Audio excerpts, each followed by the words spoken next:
అనగా అనగా అనగనగా అనగనగా అనే శీర్షిక మీద మరో మనసుకు హత్తుకునే అద్భుతమైన కథ. పెళ్ళైన తర్వాత తొలిసారిగా తన తల్లి ఇంటికి వచ్చిన కుమార్తె రిసెప్షన్ వారం రోజుల పాటు సాగింది. కూతురికి నచ్చినదంతా వారం రోజులుగా చేశారు.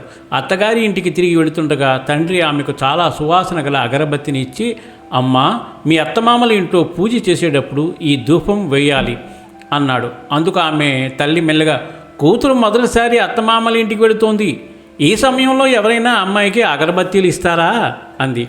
అది విన్న ఆయన వెంటనే జేబులో చేయి వేసి జేబులో ఉన్న డబ్బు అంతా కూతురికి ఇచ్చాడు. అత్తమామల ఇంటికి చేరుకోగానే అత్తగారు కోడల బ్యాగ్ అందుకుని, మీ పేరెంట్స్ నీకు ఏమిచ్చారు అని అడిగితే విశేషమేమీ కనిపించక అగరబత్తీల కట్టవైపు చూసింది. కోపంతో అత్తగారు మొహం చాటేసి, రేపు పూజలో ఈ అగరబత్తిని పెట్టమని కోడలికి చెప్పింది. ఉదయాన్నే కూతురు పూజకు కూర్చునేసరికి అగరబత్తుల మూట విప్పగా అందులోంచి ఒక ఉత్తరం బయటపడింది. అందులో ఇలా రాసి ఉంది, అమ్మా, ఈ అగరబత్తి ఆటోమేటిక్గా కాలిపోతుంది, కానీ ఇది ఇంటిని సువాసనగా మారుస్తుంది. అంతేకాదు, ఇది మీ చుట్టూ ఉన్న వాతావరణాన్ని తన సువాసనతో ఉల్లాసంగా చేస్తుంది. కొన్నిసార్లు నువ్వు నీ భర్తపై కోపం తెచ్చుకునే అవకాశం ఉంది, లేదా కొన్నిసార్లు మీ అత్తగారితో మరియు మా అమ్మగారిపై కోపం తెచ్చుకునే అవకాశం ఉంది. అప్పుడు నువ్వు ఎవరి మాట వినవలసి ఉంటుంది తెలుసా? నీ హృదయం ఆలోచన ప్రవర్తన మారినట్లయితే నువ్వు ఆ బహుమతిని గుర్తుంచుకోవాలి.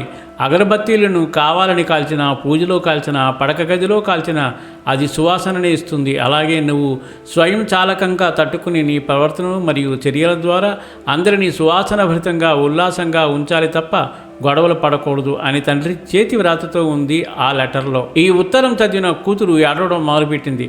అత్తగారు పరుగును వచ్చారు. కోడలు ఏడుస్తున్న పూజా గదికి భర్త, మామ కూడా చేరుకున్నారు. అరే, చెయ్యి పగిలిందా అడిగాడు భర్త. ఏం జరిగిందో చెప్పు అన్నాడు మామగారు. చుట్టుపక్కల వస్తువులు ఏమైనా ఉన్నాయా అని అత్తగారు తనిఖీ చేయడం ప్రారంభించారు. తన తండ్రి అందమైన అక్షరాలతో రాసిన ఉత్తరాన్ని చూసి ఆ ఉత్తరం చదవగానే కోడలను కౌగిలించుకుని ఆ ఉత్తరాన్ని మామగారికి ఇచ్చింది. కళ్ళద్దాలు పెట్టుకోకపోవడం వల్ల కొడుకుకు లెటర్ ఇచ్చి చదవమని చెప్పాడు. విషయం మొత్తం అర్థమయ్యే లోపే ఇల్లంతా ఉలిక్కి పడేటట్టయింది. అత్తగారు బిగ్గరగా చెప్పారు, ఈ ఉత్తరం ఫ్రేమ్ చేయబడాలి. ఇది నా కోడలు అందుకున్న అత్యంత విలువైన బహుమతి.